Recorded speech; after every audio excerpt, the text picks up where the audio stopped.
The boundless steppes of Central Asia, where the sky kisses the earth, gave birth to an invincible people. They were masters of horsemanship, unparalleled archers, and their identity was almost legendary. History has called them by the name Saka. The Greeks said Scythians. But today, thousands of miles away, in a different soil, a vibrant community carries their blood and glory, the Jat community of the Indian subcontinent. This story is of that unbroken thread, weaving an incredible bond between the nomadic warriors of the ancient steppes and the agrarian, freedom-loving people of northwestern India. First millennium BCE. The vast steppe region stretching from the Black Sea to Siberia and Xinjiang was the playground of Saka civilization. They did not build cities or palaces.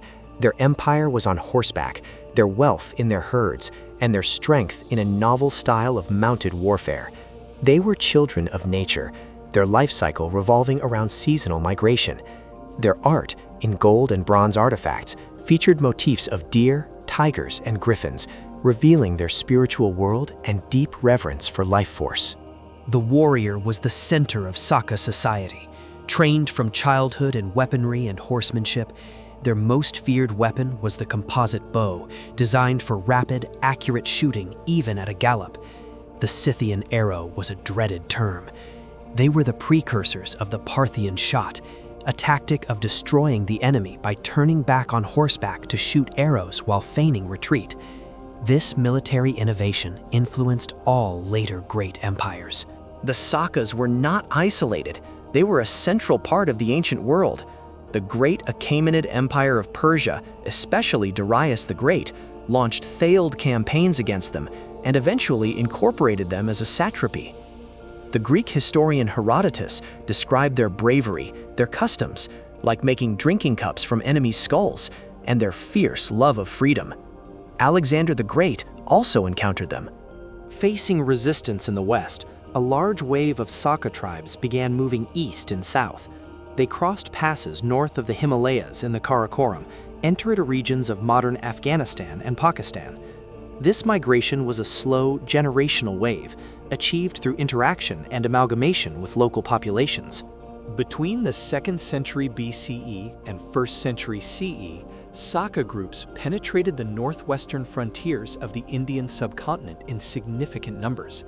They moved past the Greco-Bactrian and Indo-Greek kingdoms, eventually establishing several powerful states across northwest India, modern Punjab, Sindh, Gujarat, Rajasthan. Indian literature and inscriptions generally refer to them as Shaka. In India, they ruled as warrior administrators or kshatrapas. Famous Shaka rulers include Mawes, Azis, and Rudradaman, though the latter was fully Indianized. Crucially, upon arrival, they quickly began assimilating into local culture, religion, Buddhism, Hinduism, and social structures. This synthesis is the bridge connecting them from ancient Saka nomads to the modern Jat community. The term Jat primarily denotes an agrarian, martial community in northwestern India, especially in Haryana, western Uttar Pradesh, Punjab, Rajasthan, and Pakistan's Punjab and Sindh. Historically, they have seen themselves as farmers in peace, warriors in war, a community known for strength, independent spirit, egalitarian ethos, and deep consciousness of social honor and tradition. According to many historians and anthropologists, the Saka-Jat link is not mere speculation. First, the name itself. Jat likely derives from the ancient Iranian or Scythian tribal name Jate, referred by Greeks as Xanthii, or Gate. Among Saka tribes, Saka Halma Varga, consumers of halma or soma, was common, and halma is linguistically linked to the Jat clan Hun or Hun. Cultural parallels exist. Saka warriors wore distinct trousers, still part of traditional Jat attire. Steppe pastoral festivals, like spring celebrations, and clan-based social organization resonate strongly in Jat society. Their love for freedom, tendency towards egalitarian structures, despite operating within the caste system, and tradition of military service echo the ancient Saka nomads. Indian mythology and historical accounts mention Shaka or Scythians. Though described as Mlecha in texts like the Mahabharata, Their martial prowess is acknowledged. Some traditions hold Jats as descendants of the Yavanas or even the Yakshas, an ancient people some link to Scythians. Together, these create a complex but deep historical memory. In the medieval period, Jats played a significant role in North India's political and military history. They were known for resistance against the Gujara Pratiharas, the Delhi Sultanate, and others. In the 17th, 18th centuries, they established strong Jat states, notably the Bharatpur kingdom, under Maharaja Suraj Mal and others, testifying to their martial strength against Mughal and later British power. In British India, Jats were classified as a martial race.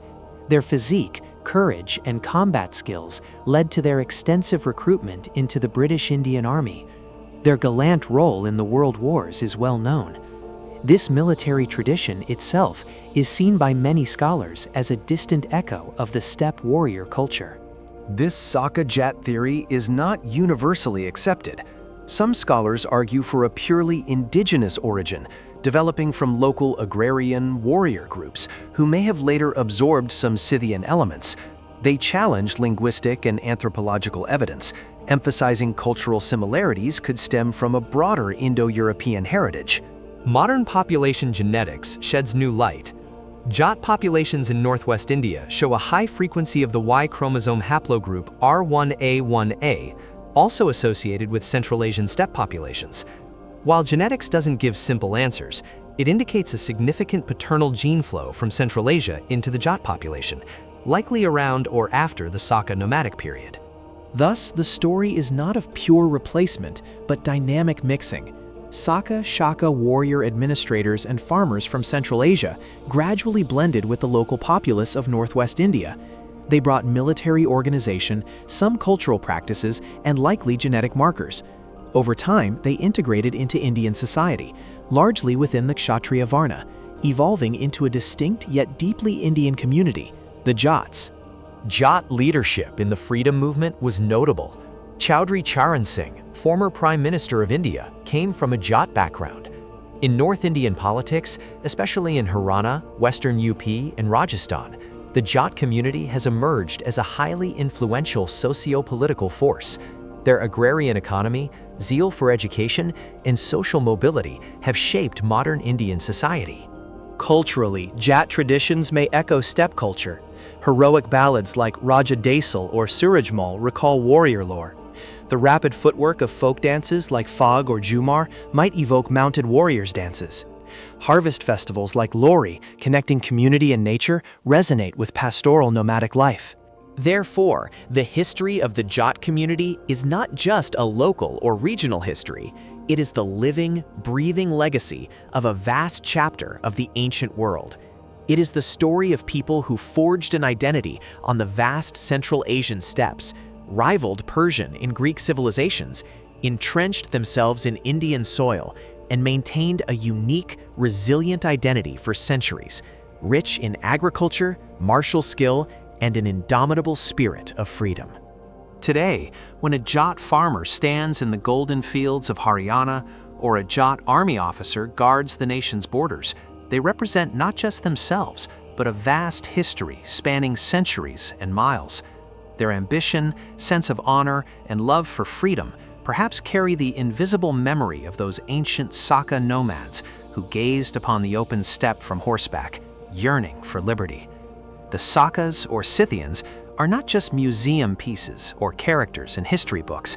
Their legacy survives as a living, active force contributing to the fabric of Indian society even today. This is the incredible epic of transformation from nomad to Jat, a journey across the steppes of time.